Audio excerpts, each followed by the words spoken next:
tayangan Ustadz Milenial ini kita bikin bingkisannya itu supaya religi, tetapi ada keluarganya, ada juga value-value untuk persahabatan. Nanti bisa kita lihat tadi kan di saat trailer, persahabatan antara mereka yang dari kecil sampai akhirnya jadilah di episode yang akan kita mulai. Dan juga ada romance-nya nih, ada elemen-elemen yang nanti bakal seru, ada cinta segitiganya. Mungkin nanti bakal rame ya tim yang mana nih untuk ngedukung tim yang mana. Nanti pasti di flying comment di WTV kan kita ada satu fungsi di mana penonton itu biasanya suka berkomentar sambil nonton gitu, apalagi sekarang lagi PSBB. Kalau misalnya pengen nonton bareng tapi lagi PSBB ya, kita ada suasana nonton barengnya melalui memberikan komentar yang terbang-terbang gitu. Nah itu nanti keseruannya nanti kita lihat. Yang udah pasti mari kita sambut Ustadz Milenial ini akan tayang tentunya di banyak negara di waktu yang bersamaan. Dan kita juga akan terus bikin konten-konten yang terbaik dari Indonesia. Harapannya kita dunia hiburan di Indonesia ini bisa terus maju dan akan terus kita bawa ke tingkat internasional. Amin. Oke. Selain tadi kita aku tertarik juga membahas tentang satu konten yang diberikan oleh WTV, itu salah satu adalah flying comment. Nah, memang WTV menjadi wadah yang populer banget, menjadi top ranking di Google dan juga di Apple Store, dan juga sering banget di-mention di medsos dan juga komunitas sineas-sineas di akhir-akhir ini gitu. Nah sebenarnya Bu Leslie, apa yang membedakan WTV ini dengan platform-platform lain gitu sehingga menjadi bisa diterima ke masyarakat Indonesia? Jadi memang WTV kita mulai dengan konten-konten lokal dulu, itu yang paling kita utamakan. Jadi di Indonesia kita memang selalu kita kerjasama dengan sutradara, dengan produser. Kita bahas gitu, bagaimana cara kita bisa membangkitkan dunia hiburan Indonesia yang sekarang dalam kondisi tahun lalu ya, terutama bioskop juga dengan kondisi yang adanya seperti sekarang ini. Kita lagi nunggu pemulihan secara keseluruhan. Jadi kita pikir nih gimana caranya supaya kita bisa bangkitkan industri ini. Nah, jadi kita mulailah bikin semua konten-konten lokal original. Nah, at the same time juga WTV dan iFlix kita menayangkan konten-konten lokal dari berbagai negara, dari Tiongkok, dari Thailand, dari Malaysia dan lain-lainnya. Dan yang luar biasa yang kita lihat adalah konten-konten lokal Indonesia ini sekarang mulai populer di negara-negara lain yang kita tayangkan.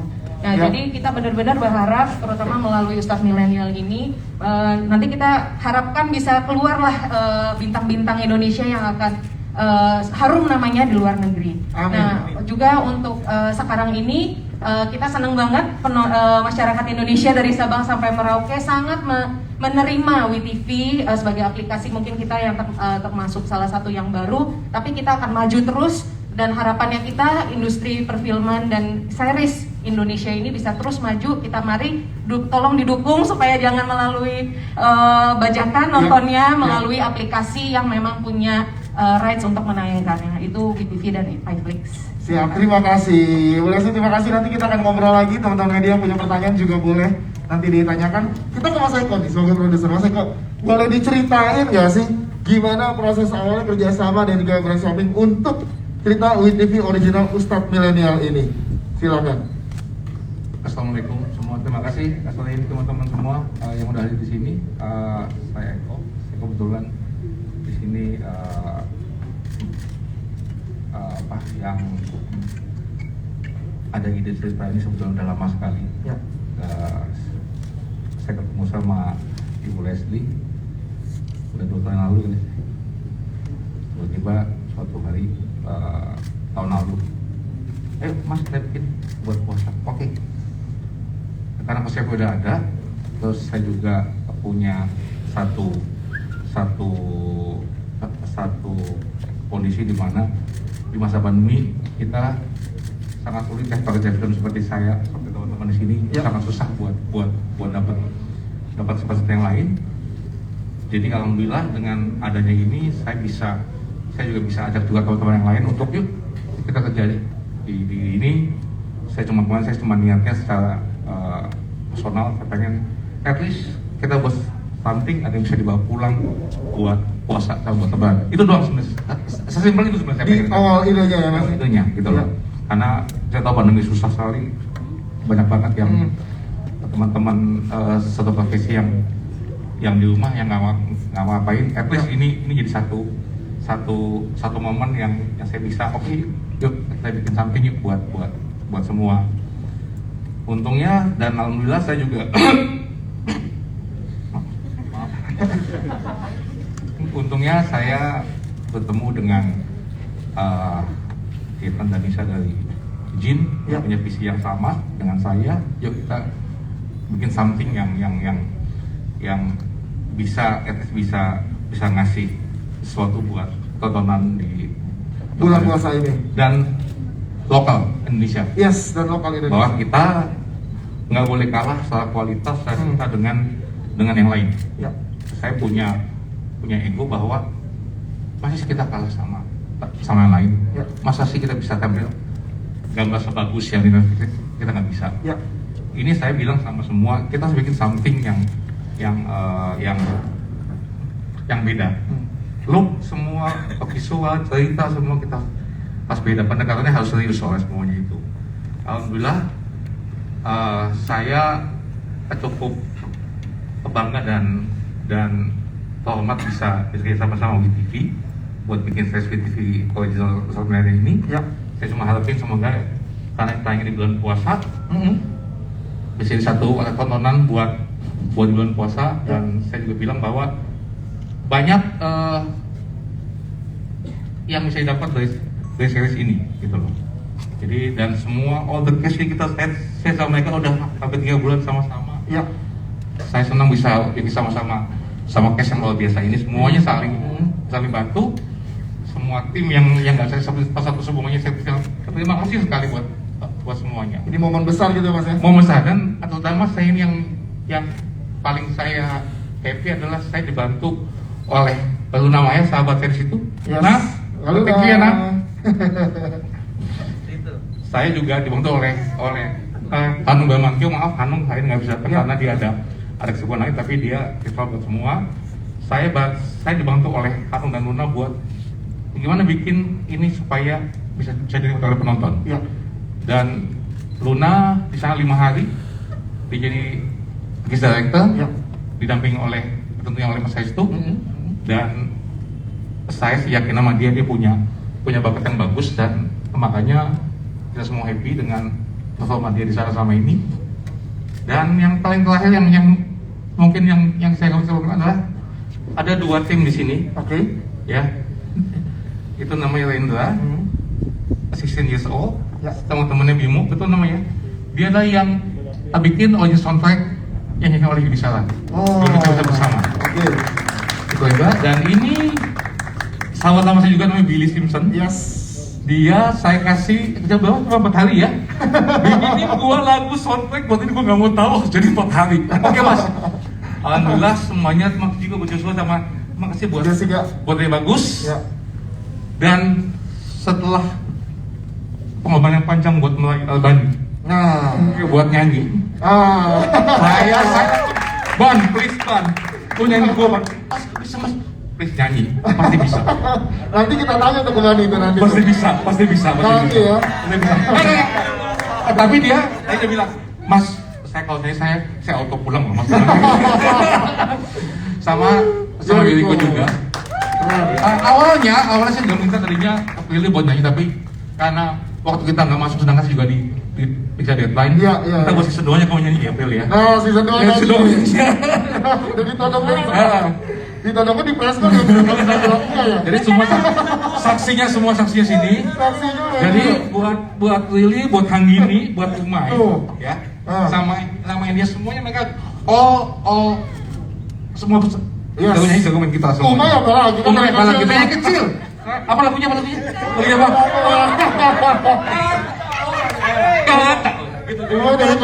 Umay siap. Terima kasih Mas Eko. Terima kasih. Kita mau Mas Hestu. Mas Hestu sebagai sutradara, kita mau ngobrol. Oke. Mas, boleh ceritain nggak? Jadi ini ini original Ustadz Milenial. Oh belum, oke silakan. Saya lupa. Dan terakhir.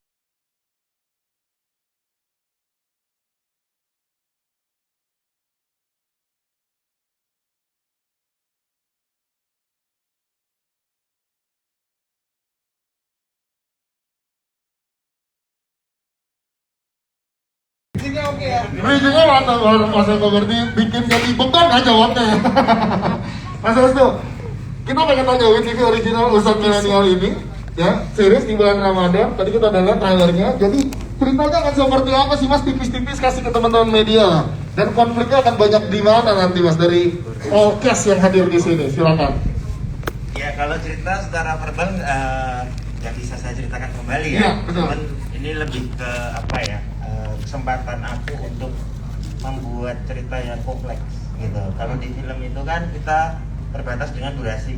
Ya. Gitu. Di sini kita durasinya panjang, jadi untuk meng-create cerita 20 sesuatu yang baru, yang lebih gitu. Jadi apa ya, ini tentang drama keluarga aja, drama keluarga, love story dan persahabatan, dan semuanya di situ ada tikungan-tikungan tajam.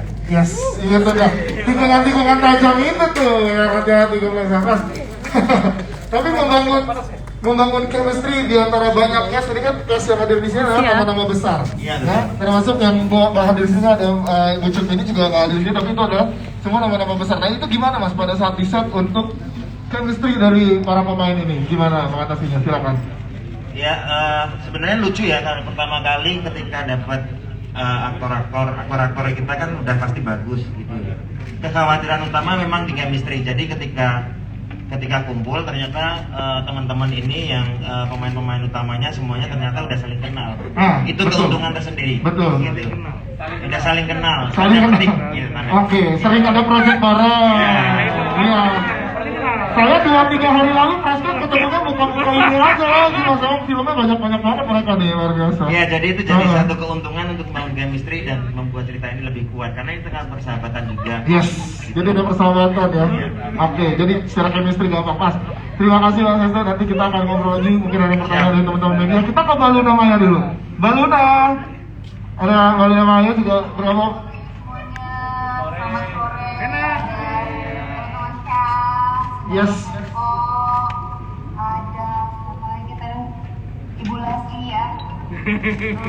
Ibu apa enggak nih? Ada Mas Hestu, ada Billy, ada Bani, ada Umay, Mimi, terus siapa lagi tuh? Ada Yoriko, Andy, Mas Doni Alamsyah nih, kalian sama nih.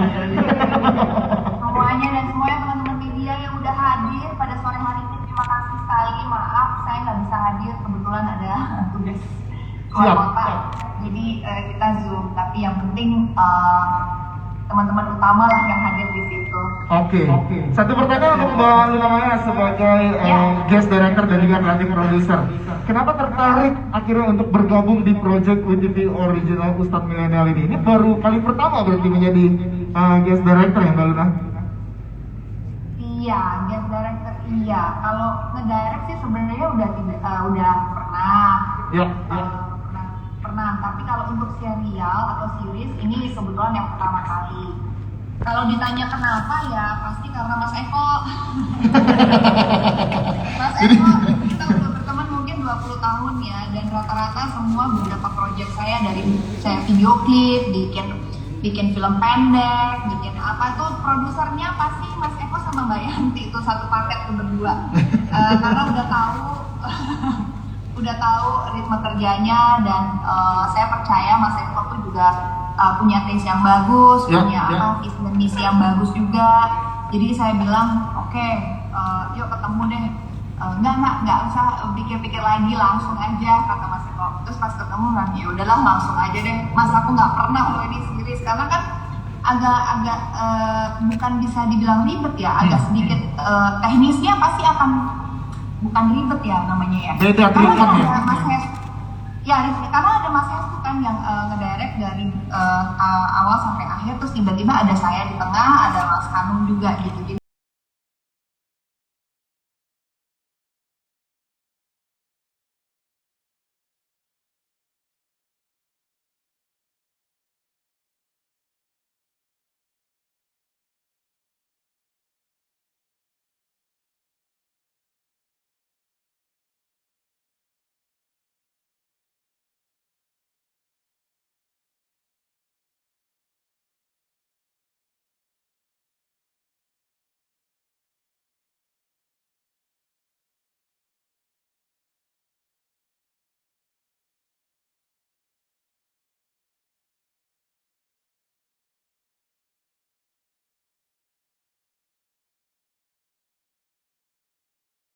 kerja sinetron Indonesia seperti apa gitu, dan serial di Indonesia itu seperti apa.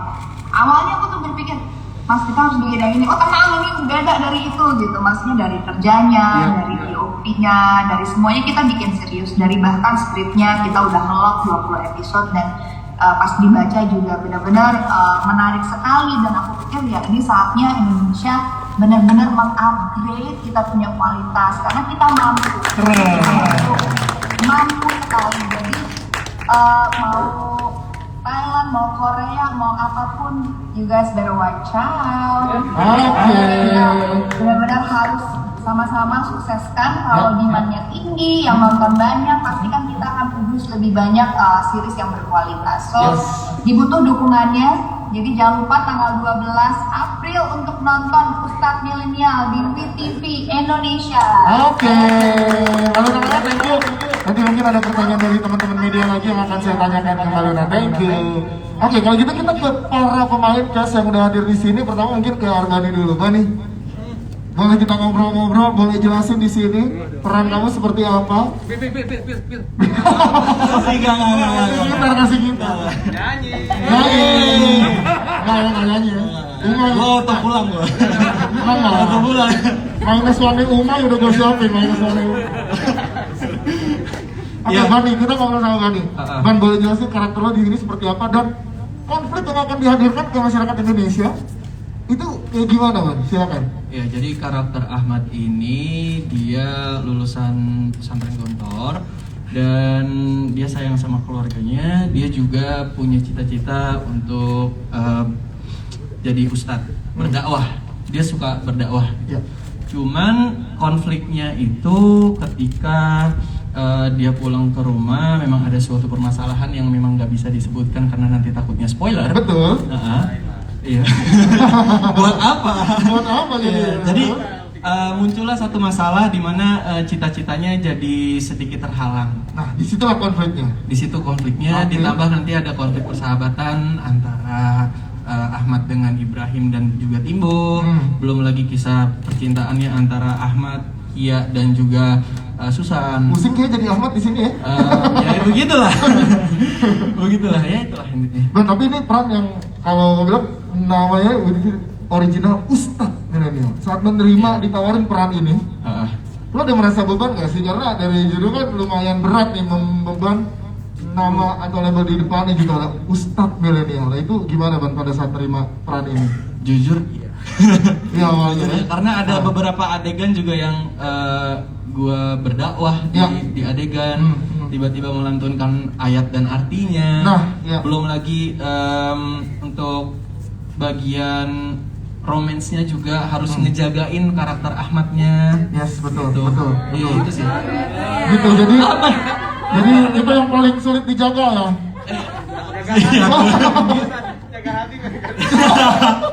Ya begitulah. Gue banyak pertanyaan buat Umay nih nanti. Yang ngebocorin ada apa? Bani siap, thank you. Dan disuruh nyanyi tadi pernah masa gak disuruh nyanyi. Nggak jadi. Bukan maksudnya disuruh nyanyi gimana tuh akhirnya? Ya udah deh Mas mau. Iya, Mas Eko tiba-tiba WA terus nelpon. Lu nyanyi ya? Hah, apaan? Nyanyi? Enggak Mas. Ya lalu masa buat gua nggak mau tolongin gua sih. Wah, ada berat tuh kalau gitu tuh. Ya udah, karena Mas Eko ini menurut gua salah satu produser terbaik. Terus karena dia ngerangkul kita semua, kita 2 bulan lebih di Jogja, kita jadi ngerasa dekat, ngerasa akrab. Jadi ya udah demi lu gua bantu deh Mas Eko gitu. Iya. Jadi 2 bulan ngerasa dekat akrab, bener Mai? Asik sih semua. Oke, Armani terima kasih. Nanti kita ngobrol lagi. Kita mau Prilly, boleh ngobrol kita di WeTV Original. Sebelumnya series kamu juga Pace ditonton banyak orang juga. Akan ada season berikutnya ya, ngalis kemarin ya kita ya. Nah, di sini bergabung di Ustadz Milenial. Boleh jelasin karakternya seperti apa yang akan dihadirkan oleh seorang Prilly di sini? Silakan. Karakternya Khadijah yang jelas beda banget sama series aku sebelumnya, bahkan series aku selanjutnya ini yang paling beda menurut aku. Dan paling susah sih, karena kalau dari segi percintaan Khadijah nih sabar banget, gak sesabar saya. Ya, jadi setiap baca skripnya karakter sama diri saya tuh berlawanan. Betul. Kenapa sih nih cewek harus kayak gini gitu loh. jadinya banyak diskusi sama Mas Hestu kayak oh jadi perempuan kayak gini ya Mas ya? Iya. Oh gitu. perempuan.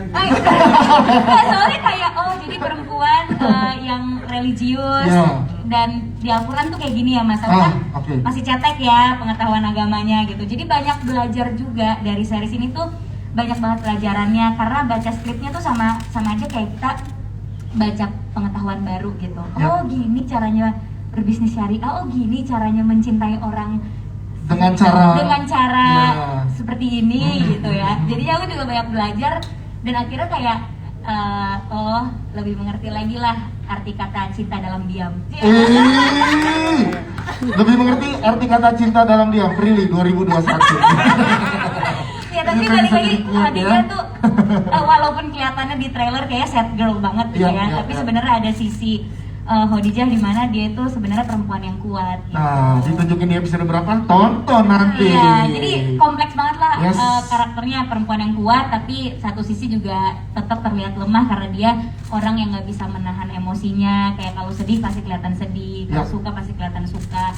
Dan orang yang perempuan yang sangat menjaga hati banyak orang gitu. Nah, menjaga hati Mas Ahmad, menjaga hati siapa gitu. Banyak yang dijaga hatinya ya kalau di sini. Sampai lupa menjaga hati sendiri. Oh. Itu Khadijah, itu Prilly. Kalau itu dua-duanya. Oke. Prilly, pengen nanya, barengan sama Arbani dan Yoriko baru di project ini ya bertiga bersama ya? Sama Arbani udah pernah dulu 2016 ya, kita udah pernah satu film bareng. Sama Yoriko baru ini? Iya, sama Yoriko baru ini. Oke, jadi mengingat kembali chemistry di 2016, di 2021 kembali untuk WTV original Ustadz Milenia.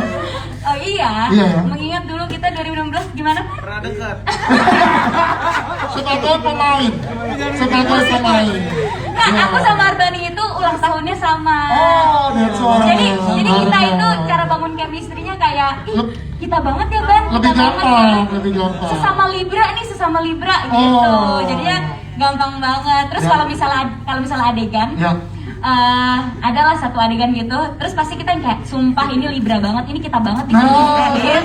Jadi sering terjadi kecocokan.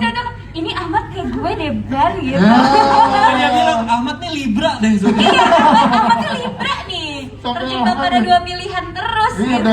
Oh gitu, dan bimbang terus ya. Iya. Nah lo kebulin aja ntar bilang sapu. Biar senang. Oke, terima kasih Prilly. Kita saksikan nanti aksi Khadijah di WTV original Ustadz Milenia. Kita ke Yoriko, kita lihat Yoriko. Yoriko boleh jelasin kalau Yoriko di sini karakternya seperti apa nih? Dan tadi di trailer sih datang tiba-tiba, Mai. Silakan Yoriko boleh jelasin karakternya seperti apa dan konflik apa yang kamu temuin di film ini sebagai karakter. Silakan. Oke, sebelumnya aku mau ucapin terima kasih buat semuanya udah hadir. Terima kasih juga buat WTV udah kasih aku kesempatan yang luar biasa. Dan untuk karakternya Susan sendiri di sini, ini sesuatu yang beda sih buat aku. Karena jujur mungkin personality-nya beda jauh sih, nggak terlalu ya. Tapi mungkin ada beberapa sisi yang emang beda banget sama aku, dan itu jadi suatu konflik di hubungan percintaannya Ahmad dengan Susan gitu. Dan fun fact ini nggak bisa diapa-apain gitu. Gitu. Jadi konflik yang luar biasanya tuh di situ. Dan Susan dia temennya sahabatnya Aisyah. Aisyah itu adanya Ahmad gitu. Dan ya pertemuannya semuanya dimulai dari sang adik gitu. Oke, kalau membangun chemistry sama Arbani, Umay sudah bersorak. Ya, gimana? Kalau Prilly membangun chemistry sama Arbani kan tinggal nge-recall lagi yang di 2016 kan. Balik lagi. Yoriko sendiri membangun chemistry dengan Arbani ini baru pertama kali berarti ada di satu project bareng? Iya, baru pertama kali banget. Seperti sih. Kenapa sih? Konfirmasi pertama kali, seperti 9 kali ya. Pertama kali. Iya. Ngebangun chemistry-nya gimana? Ada kesulitan nggak dengan ngebangun chemistry ke Libra? Kalindra. Arbani. Iya. Karakternya Susan ke Ahmad diselamatin Mas Doni. Terima kasih loh Mas Doni.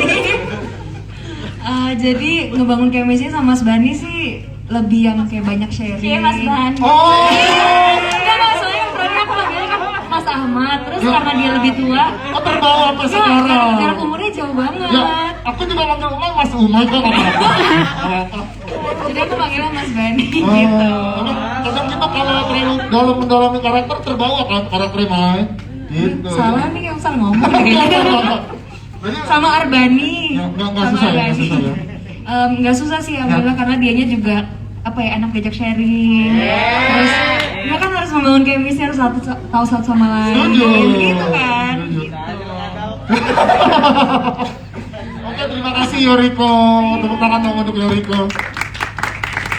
Nanti kita tanya mengenai duet di soundtracknya ya nanti. Tapi kita ke pemain yang dua, kita ke Mas Doni Alamsyah dulu nih. Mas Doni, boleh ceritain dong, tepuk tangan dong untuk Mas Doni Alamsyah di sini. Ya, assalamualaikum warahmatullahi wabarakatuh. Waalaikumsalam. Mas Doni boleh ceritain karakternya di sini gimana Mas Doni dan juga sebagai siapa tadi? Boleh jelasin. Di sini di sini gue berperan sebagai Lukman. Lukman tuh bapaknya Khadijah, bapaknya Ibrahim, gitu. Nah sebelumnya gue terima kasih nih sama Mas Eko yang udah, Mas Eko sama WTV, Mbak Leslie yang udah ngasih cerita. Buat gue ini ceritanya keren banget ya. Karena apa ya? Dari judulnya Ustadz Milenial kan gitu. Nah, gue pikir akan menjadi cerita religi yang biasa gitu. Tapi ternyata pas gue baca ceritanya, ini ceritanya menarik banget ya gitu. Oke. Menyampaikan nilai-nilai Islam tuh dengan cara yang wah keren banget. Gue yakin sih kalau misalkan ustadz-ustadz itu menggunakan cara seperti ini, banyak anak muda yang bakalan tersengsem deh dengan cara komunikasinya gitu. Jadi ini emang serial yang unik ya, Mas. Pas banget buat tontonan di bulan puasa ya, Mas Doni. Ya karena nggak cuma sekedar ngomongin soal ritual gitu, tapi ini ada di bagaimana sih bisnis syariah yang keren gitu, yang menguntungkan, yang baik dan apa ya, keren lah menurut gua. Nggak cuma soal percintaan aja, percintaan juga ada, hubungan manusia juga ada gitu, bisnis juga ada dan segala macam. Ini menurut gua kompleks dan sangat menarik ceritanya. Oke, Ya. Pak, tapi Mas Doni kita pengen tanya, berkolaborasi dengan aktor-aktor muda yang ada di depan sini. Ini gimana rasanya ada? Maksud lu apaan? Mas Doni udah tua gitu. Loh, nggak gitu, Itu Mas. sih aktor muda apaan lu kotak-kotak. Ntar Mai, bagian belakangan gue banyak pertanyaan. Maksudnya dengan aktor-aktor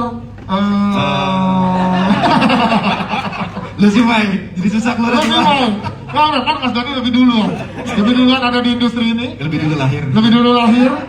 Ya kan, yang bilang Uma itu. Nah, gimana Mas Doni pengalamannya bekerja sama dengan energi baru yang luar biasa di serial ini? Alhamdulillah buat gue sangat mudah ya. Ya. Sangat mudah gue bisa kerja sama Arbani. Arbani sebelum gue main di Ustadz Milenial, gue main di satu series lah. Jadi dan ada film juga gitu. Barengan juga. Dan emang yang mudah banget gitu. Karena udah beberapa kali. Dan yang lainnya pun juga sama sekali nggak ketemu kendala yang berarti lah gitu. Sama Yuriko, sama Andy, sama Umay, sama Prilly. Mudah banget gitu. Oke, kita nantikan peran Mas Doni Alamsyah di WTV original Ustadz Milenial. Thank you Mas Doni. Siap. Kita ke Andy. Andy, boleh jelasin di sini persahabatan, konfliknya atau ke keluarga atau gimana karakter lo di sini? Silahkan dijelaskan ke teman-teman media, Andy. Assalamualaikum warahmatullahi wabarakatuh. Waalaikumsalam. Terima kasih untuk semuanya yang udah hadir. Terima kasih juga untuk WTV, Kak Leslie, Mas Eko yang udah kasih kepercayaan untuk saya. Konflik ya, mungkin untuk karakter Baim ya. Karakter Baim ini tuh dia anak yang sangat keras kepala, egois, arogan, impulsif. Pokoknya yang ngeselin itu ada di Baim. Kalau nonton itu, nih anak ngeselin banget nih. Cuman sebenarnya balik lagi dia keras kepala itu karena suatu keadaan. Dia itu sebenarnya anak yang family man banget, yang rela ngorbanin apapun untuk keluarganya, dan dia melakukan apapun itu ya untuk keluarganya. Gitu. Cuman memang karena terbiasa dengan keadaan yang seperti itu, akhirnya dia jadi anak yang keras gitu. Konfliknya sih lebih ke banyak konfliknya, lebih ke persahabatan, ke keluarga, ke mungkin menjaga adiknya, menjaga bapaknya gitu. Iya. Terus bisnis. Nah, ada juga di situ Bisnis berarti juga ya. ada. Iya. Garis besarnya sih ya tentang keluarga dan tentang persahabatan. Oke, bersahabatan di sini barengan sama Umay, barengan sama Bani. Sebelumnya udah pernah satu proyek bareng belum bertiga? Udah. Bani sama Umay. Sahabatan beneran juga di luar tadi yang dibilang sama Mas Estu tuh lebih mudah banget. jadinya. Soib. Persahabatan gimana? Persahabatan. Bagi kepompong. Wah. Oke nih, thank you nih. Nanti kita. Kesayangan ya mas? Oh Iya. Ada kan ya. Ada posesif. Ada posesif. Menang banyak ya dia. Oke, lalu Sebenarnya kalau untuk peran karakternya Aisyah ini tuh dia anaknya ceria banget. Di antara semuanya nanti bisa dilihat, aku tuh paling nggak bisa diam, paling banyak gerak, uget-uget banget, kayak cacing. Terus tapi kalau dia sekalinya sedih tuh dia sedih banget. Oke. Gitu. Dia tuh support sistemnya Mas Ahmad banget deh. Dari segala banyaknya konflik yang dialami sama Mas Ahmad, sama Ibu Memunah, aku tuh yang paling kayak membantu gitu lah di keluarga kita. support sistemnya Mas Ahmad saat on cam. Saat off cam siapa Mas Ahmad? Enggak ada. Enggak ada ya Mas? Aku tahu Masa sih aku waktu diam. itu? Aku tahu aku diam. Oke, Hanggini. Thank you, Hanggini. Thank you. Umay, udah semua, terima kasih. Alhamdulillah gini dong dibayar. Iya, Mas. Mai, Ya. jelasin ada apa, Mai? Ini ada syuting. Betul. Apa nih? Karakter. Karakter gue di sini gue namanya Timbo. Timbo ini sahabatnya Ahmad. Sobat kaya.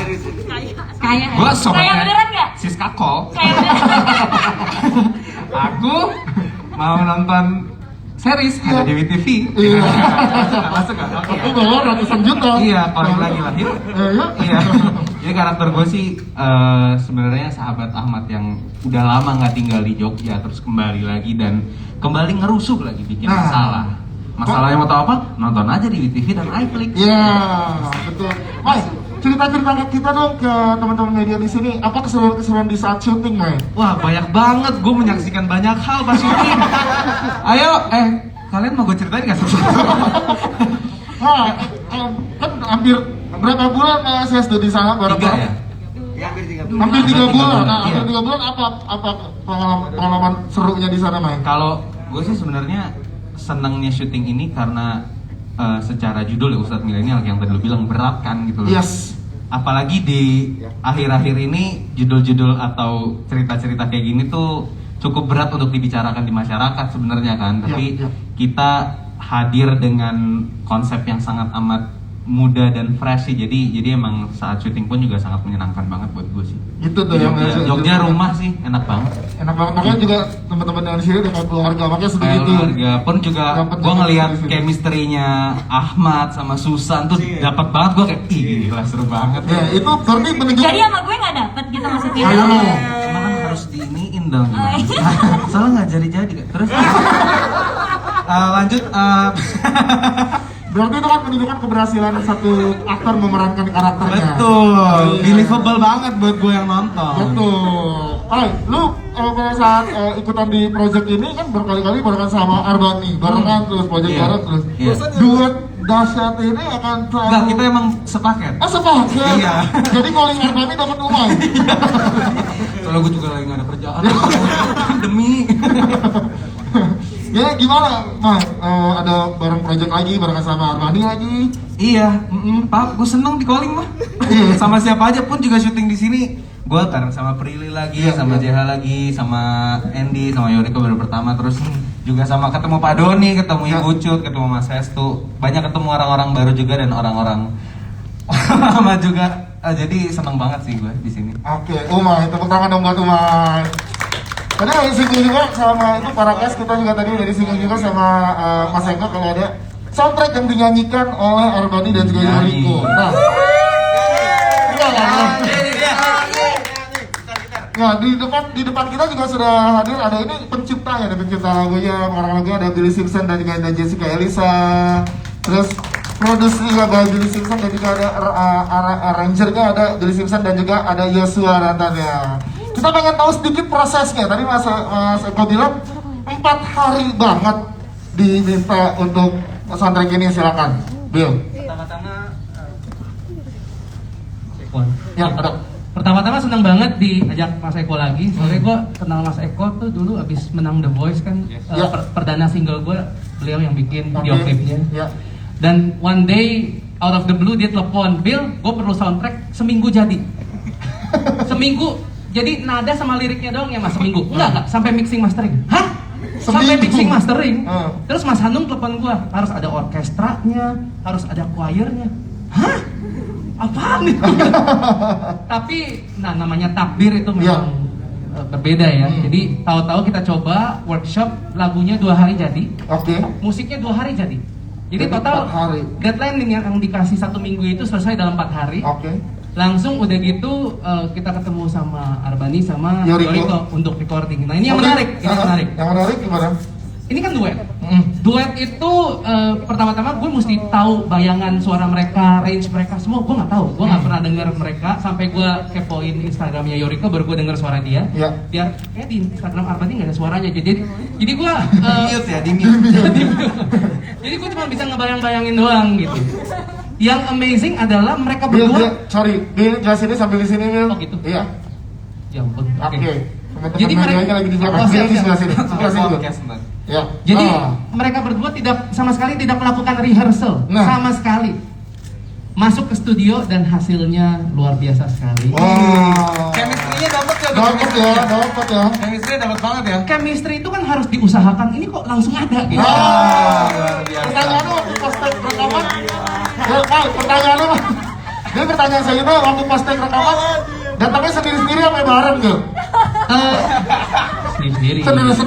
Sendiri-sendiri, tapi kan tapi proses rekaman sebegitu cepatnya. Mereka ini bukan penyanyi loh, mereka aktor. Yoriko sudah bernyanyi, cuman 3 jam doang untuk rekaman 2 orang itu cepet banget ya. Dan gue sebagai produser, arranger, ngebayangin suara mereka juga nggak bisa karena kan nggak denger. Langsung bikin aja, kunci langsung ditentukan, tapi langsung kuncinya pas, semuanya pas. Kayak kalau chemistry kan harus dibangun, ini nggak ada yang perlu dibangun, sudah ada di situ. Siap. Luar biasa, itu sekian dari sini. Siap, terima kasih Billy Simpson. Nanti lagunya bisa kita dengerin terus di tiap episodenya kan, ada menjadi soundtrack. Atau tiap mau nginget satu sama lain tinggal denger lagunya. Sebelumnya kan. Sekarang kita berikan kesempatan untuk teman-teman media bertanya, silakan. Ini sebenarnya udah banyak banget informasi yang udah kita dapetin ya. Jadi silakan, ada 3 orang penanya dari teman-teman media, kita silakan. Yang di belakang, Mas Abbas, silakan Mas Abbas. Nih yang pakai topi Indonesia, Mas Abbas. Silakan Mas Abbas. Boleh berdiri Mas Abbas biar kelihatan.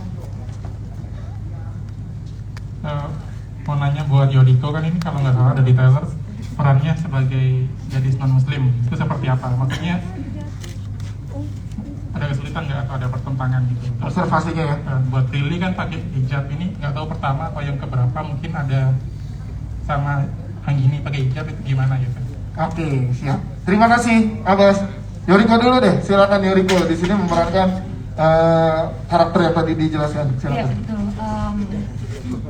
Seperti yang aku bilang tadi, itu ada suatu konflik yang emang gak bisa diapa-apain. Itu adalah salah satunya yang tadi Mas bilang, aku berbeda agama dengan Ahmad dan sedangkan dia santren kan gitu. Dan kesulitannya mungkin aku harus cari tahu gimana sih orang yang non muslim itu belajar suatu agama, tapi mereka bener-bener yang kayak intuit banget, kayak mereka bener-bener pengen banget mempelajari suatu agama sampai intens, terlalu intens banget gitu. Jadi aku sempat research dan tanya ke teman-teman aku, karena aku kebetulan ada punya beberapa teman yang memang bukan muslim dan mereka pengen mempelajari muslim gitu. Jadi aku tanya, gimana sih kamu gini-gini, aku lihat juga mereka cara belajarnya gimana gitu. Itu membantu juga sih dari aku, dan kebetulan Mas Restu juga ngebantu banget gitu. Mas Restu ngasih tau aku gimana kalau dari sudut pandang dia seperti apa, ini itu segala macam. Mas Eko juga pastinya dan pastinya teman-teman cast yang lain juga membantu sih, jadi kesulitan yang luar biasa sih nggak terlalu sih. Yes, jadi dengan riset dan dibantu oleh tim yang luar biasa juga ya Yoriko ya. Oke, terima kasih ke Prilly deh, ke Prilly dulu, habis itu ke gini. Prilly gimana di peran ini menggunakan hijab, apa observasi mungkin yang dilakukan oleh karakter Khadijah? Ini yang kedua kali kalinya berhijab. Sebenarnya menurut aku memerankan karakter berhijab sama nggak berhijab nggak ada bedanya, yang membedakan hanya kostum aja. Karena bagaimana kita menentukan bagaimana karakter itu berperilaku kan dari backgroundnya, dari apa yang dia rasain, dari adegan-adegan yang kan bukan dari kostumnya aja. Jadi sebenarnya nggak begitu kesulitan, karena juga mamaku juga berhijab, aku melihat dia pakai hijab setiap hari, gimana pakai bajunya dan segala macam. Mungkin yang membedakan karena karakternya berhijab, jadi kita menghormati untuk tidak melakukan adegan yang banyak bersentuhan gitu aja sih sebenarnya, tapi sisanya sama. Oke, terima kasih. Hanggini gimana? Silakan Hanggini. Sebenarnya jawaban aku juga kurang lebih sama sih kayak Prilly. Cuman mungkin ini kedua kalinya juga aku memerankan karakter yang menggunakan hijab. Seperti itu juga udah pernah. Mungkin yang membedakan karakter aku yang dulu sama yang sekarang, yang ini aku jauh lebih ABG banget aja, ABG kekinian. Jadi yang sosial media banget, dan yang membedakan juga mungkin dari background karakternya juga sih. Nggak ada yang gimana-gimana juga. Siap, terima kasih Hanggini, Prilly dan juga Yoriko jawabannya. Mas Abbas aman ya jawabannya. Oke, selanjutnya silakan yang ingin bertanya teman-teman media. Kakak Wayan yang silakan, Kakak Wayan udah standby dari tadi siang nih. Silakan Kakak Wayan. Mau tanya ke Prilly, tadi dikatakan bahwa karakter Khadijah dengan Prilly itu beda banget. Nah, mungkin pertanyaannya dibalik, berapa persen kesamaan antara Prilly dengan Khadijah, dan kemudian sisa perbedaannya itu didapatnya dari mana? Dari riset kah, dari reading kah, atau dari menerima masukan sutradara kah, atau seperti apa? Terus udah pernah ngerasain main film, main sinetron harian, terus sekarang web series, perbedaan paling mendasar dari kinerja 3 bidang proyek ini seperti apa dari kacamatamu? Terima kasih. Oke, terima kasih Kak Wayan. Silakan Prilly. Persamaannya,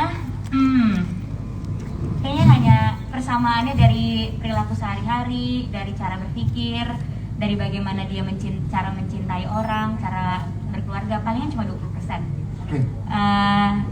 Karena cara aku ngomong, cara aku berbicara, cara aku mencintai orang udah pasti berbeda sama Khadijah gitu. Nah, terus bagaimana aku bisa akhirnya overcome the situation dan akhirnya bisa masuk ke karakter Khadijah, berdiskusi terus sama Mas Hestu. Dan aku percaya di setiap karakter itu pasti ada diri kita di situ. Jadi aku cari terus apa kesamaannya Khadijah sama Prilly dan perbedaannya kenapa, disamain lagi perspektifnya. Kenapa Khadijah bisa berpikir kayak gini sedangkan aku enggak? Oh, ternyata karena Khadijah backgroundnya gini. Nah, akhirnya karena informasi itu, karena data yang kita punya, akhirnya bisa masuk ke karakternya. Nah, sebenarnya banyak juga melakukan improvisasi sih. Jadi kayak misalnya Mas Hestu, kalau misalnya adegannya kayak yang di skrip, aku kayaknya susah untuk jujur karena ini beda banget sama apa yang aku rasain. Boleh gak dialognya aku ganti sama yang sesuai aku rasain? Dan Mas Hestu memberikan aku ruang untuk explore itu. Jadi mau cerita sedikit, ada satu adegan yang 100% beda sama di skrip. Mau bilang sama Mas Hestu percaya gak sama aku dan Arbani? Percaya. Kalau gitu biarin kita berdua dialog sesuai apa yang kita rasain aja ya, gak usah ngikutin skrip. Apa dialognya? Gak tahu, nanti aja pas action. Nah, akhirnya pas action kita improvisasi, ya mikirnya pas di situ. Karena kebetulan aku sama Arbani kita setuju sama cara yang sama, kita suka sama cara spontan kayak gitu karena menurut kita itu cara yang paling jujur. Dan akhirnya berhasil gitu. Jadi dengan cara-cara kayak gitu akhirnya aku bisa mengerti karakter Khadijah dan bisa memainkan karakter Khadijah semoga dengan baik dan udah berusaha memberikan yang terbaik. Terus kalau antara sinetron, series sama film yang membedakan itu hanya proses menjalankan proyeknya. Sisanya sama gitu. Ya kalau film mungkin readingnya lebih lama, terus waktunya cuma sebulan. Kalau sinetron nggak ada reading, tapi setiap hari kita jalanin. Series readingnya lebih sebentar, proses syutingnya lebih lama. Hanya itu yang membedakan. Tapi bagaimana pemain atau aktor mendekatkan diri ke karakternya, menurut aku itu harusnya sama aja sih. Karena kalau dibeda-bedain berarti kita memandang sebelah mata proyek satu dan yang lainnya. Jadi semuanya sama aja, hanya proses yang berbeda. Prilly, terima kasih jawabannya. Kalian aman jawabannya ya. Oke, kita aku terkait dengan statement dari Prilly tadi, aku ke Mas Hestu deh, Mas Hestu. Jadi memberikan kepercayaan sebegitu besar kepada pemain di proyek ini, treatment seperti apa Mas Hestu yang diberikan ke masing-masing karakter yang ada di WTV original Ustadz Milenial ini, Mas Estu? Iya, ini totally free ya. Ada satu adegan yang memang itu sangat menarik gitu, dan aku udah percaya sama mereka karena dari awal syuting itu mereka sudah menggenggam perannya masing-masing. Gitu. Jadi perkembangan itu ada di diri mereka, bukan di diri aku lagi. Jadi mereka memainkan satu scene yang sangat penting sekali itu, dan itu unscript, itu dialognya semuanya itu unscript, kita tutup skripnya, mereka main. Dan itu berhasil tadi. Dan itu bagus. Ya. Itu kepercayaan juga yang diberikan sama Mas Estu itu yang bikin pemain juga bisa mengembangkan karakternya ya, Prilly ya. Oke. Mas, ini kan tadi dibilang juga proses yang sangat luar biasa, kepercayaan yang begitu besar kepada pemainnya. Mas Estu sebagai sutradara, di Indonesia nih masih banyak banget pembajakan. Nonton series nggak di tempatnya, film nggak di tempatnya. Mas Estu memandang itu gimana nih? Kebenaran ya teman-teman media, jadi bisa disebarkan ya, itu crime. Itu crime yang sangat menyebalkan sekali. Iya, nah jadi gimana? Apa ya? Jadi kayak usaha kita, semua orang di sini bekerja, kan teman-teman yang di sini semua punya effort, semua berkarya, semua punya tendensi masing-masing, tendensi yang positif artinya gitu. Dan tiba-tiba orang dengan mudah aja mengambil itu, mengambil keuntungan dari itu, dan itu sangat-sangat menyebalkan sekali, dan itu sekarang lagi menjadi konsen di setiap asosiasi film Indonesia.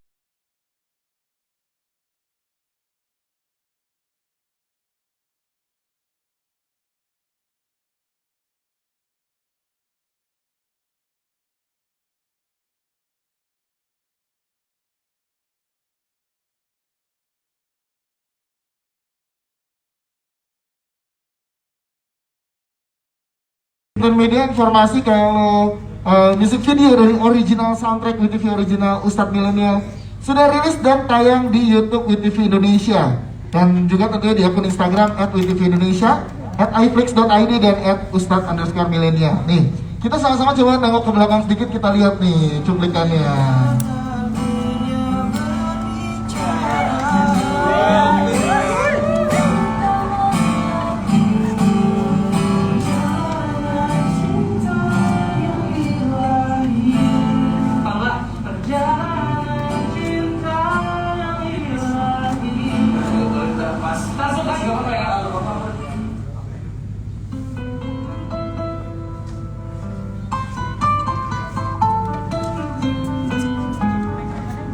Rasa sayangku bagaikan doa yang tak pernah terlihat, namun Allah mendengar semua kita.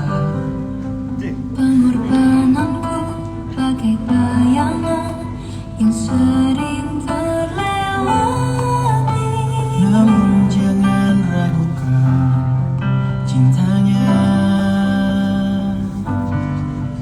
walau rintangan tiada kunjung berakhir. Ada jawaban bila takdirnya berbicara. Sering ku tak mengerti, Namun tugas kita untuk menjalani perjalanan cinta yang ilahi.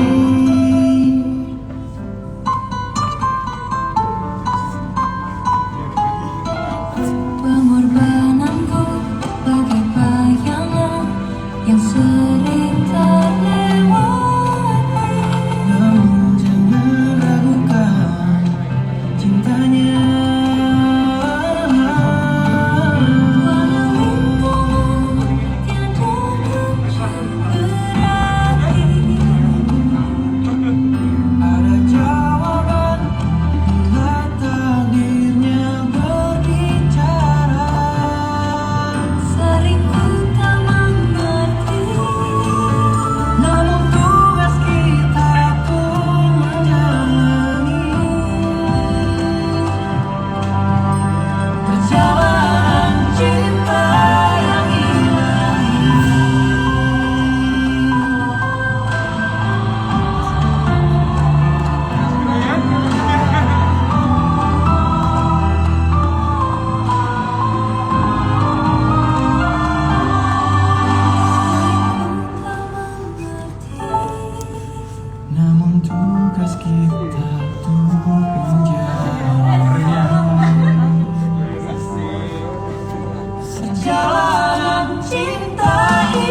perjalanan cinta yang ilahi.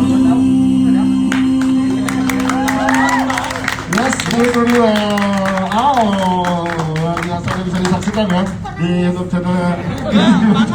Ayo kan Oke. Sekali lagi teman-teman media, jangan lupa diinformasikan ke seluruh masyarakat Indonesia. Jadi ini akan tayang tanggal 12 April dimulainya ya, boleh lihat di WTV Indonesia. Jadi bisa disaksikan gratis loh. Ingat, ini gratis ya. Oke, kalau gitu sekali lagi beri tepuk tangan untuk para saudara di Nogari.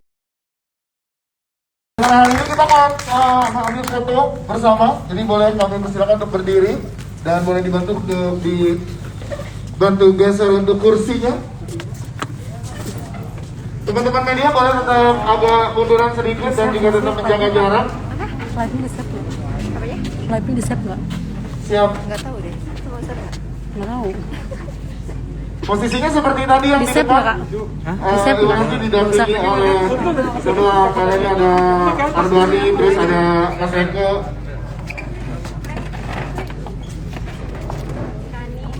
Udah kali ya? Udah ya. Terima Terima kasih guys.